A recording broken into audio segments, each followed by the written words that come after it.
aumento da produção de açúcar no Brasil, tornou-se necessário o trabalho de um número cada vez maior de pessoas.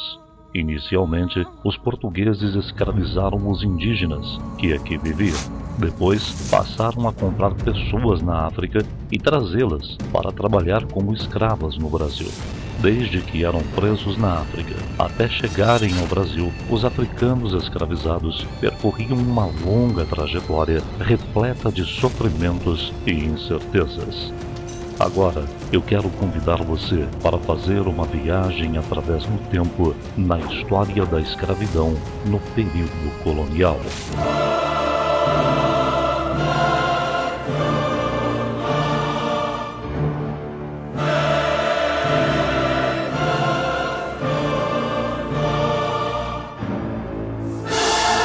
Os africanos eram capturados em suas aldeias e levados para as feitorias próximas aos portos de embarque. A compra e o transporte de africanos para o Brasil eram realizados por traficantes portugueses que negociavam com os chefes de algumas aldeias africanas, oferecendo produtos como tecidos, armas e tabaco em troca de escravos. Eles são a metade da população do Brasil. Os antepassados dos negros brasileiros chegaram ao país à força como escravos. Estima-se que entre 1501 e 1866, quase 5 milhões de africanos chegaram ao Brasil para trabalhar nas lavouras, nas minas, fazer girar o ciclo econômico do país que nascia. 80% deles vieram da costa ocidental da África, principalmente das regiões onde hoje ficam Gana, Benim, Nigéria, Congo e Angola. Mas outros 20% tiveram origem na costa oriental, a chamada contracosta africana.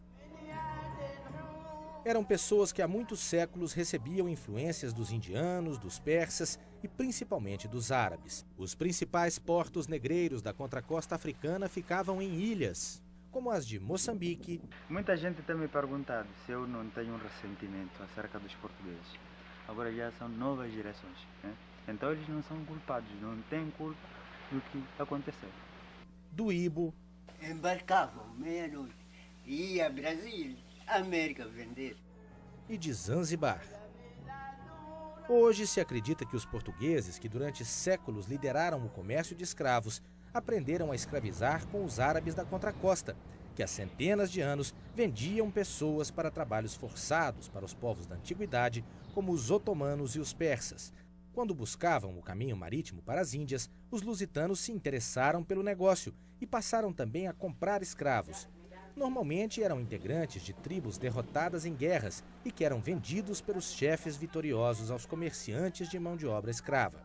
Ou eram simplesmente capturados em incursões militares. Pelo domínio desse comércio, houve várias invasões e guerras, e obras de engenharia fantásticas para a época foram erguidas. Muitos desses lugares estão hoje abandonados, em ruínas, mas guardam passagens cheias de nunca mais.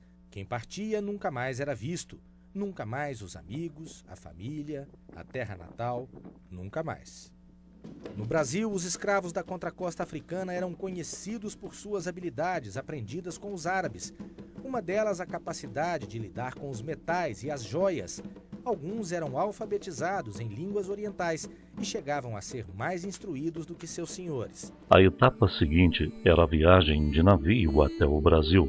Para aumentar os lucros, os traficantes levavam um número excessivo de escravos nos navios. Além disso, na maioria dos casos, a água e os alimentos eram insuficientes. Nessas viagens, que podiam durar meses, as condições eram terríveis e causavam a morte de muitas pessoas. Esses pretos não valem o fumo e a aguardente que a gente pagou por eles. Ficam doentes e morrem à toa, principalmente as mulheres. Dos 500 negros que embarcaram, acho que uns 400 chegarão vivos. Ah, mas a venda compensa. Ganharemos 10 vezes mais do que gastamos. O meu Pare cachite lelenho cueto. Cucaiuangue, uafá, no coquipuiuá. Dá um mala. Vaquipuiuá, lo vivela viatocota. Cateiangue, lamaim, valemela chalua. Capariovava. Dá um culha. Valo aveia na fila pa. Vida de negro é difícil como que eu quero morrer de noite na tocaia me matar. Eu quero... Ao chegar ao Brasil, geralmente os africanos eram levados para um mercado de escravos. Nesses mercados, eles costumavam receber uma alimentação melhor e alguns cuidados de saúde com o objetivo de melhorar sua aparência e aumentar o seu preço de venda. Os escravos, então, ficavam expostos à venda e eram examinados minuciosamente pelos compradores, que procuravam identificar os mais fortes e sadios. Depois de vendidos, alguns escravos eram levados para trabalhar nas vilas e nas cidades.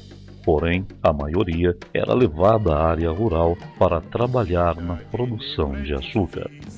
O tráfico de escravos da África para o Brasil, no decorrer do tempo, tornou-se uma atividade muito lucrativa, tanto para os traficantes de escravos quanto para a coroa portuguesa.